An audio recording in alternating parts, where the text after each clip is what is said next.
అయ్యా లోయలో చంద్రుడనే యేసయ్య నిలబడి జయాన్ని ఇవ్వడానికి కారణం అయ్యా లోయలో ద్రాక్షరసం ఉన్నది.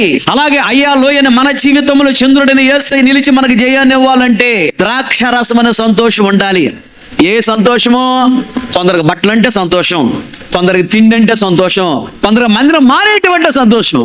తప్పనిసరి పరిస్థితుల్లో ఒకవేళ మందిరము మానేసి పరిస్థితులు వచ్చాయా, వెళ్ళినా సంతోషం వెళ్ళకూడదు. ఎలా వెళ్ళాలి? ఈ రోజు మందిరానికి వెళ్ళలేకపోతున్నానని బాధ నీ గుండెల్లో ఉండాలి.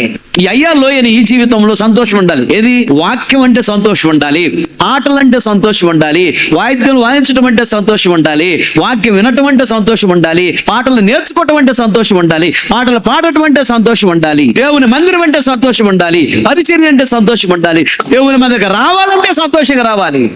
ఎప్పుడైతే దేవుని కార్యం అంటే సంతోషం కలిగి మనం ముందుకు వెళుతూ ఉంటామో దేవుడు మన జీవితంలో ఉండి మనకు అవసరమైన ప్రతిదీ మనకిచ్చి బహుగా సంతోషింపజేస్తాడు. ఆమేన్.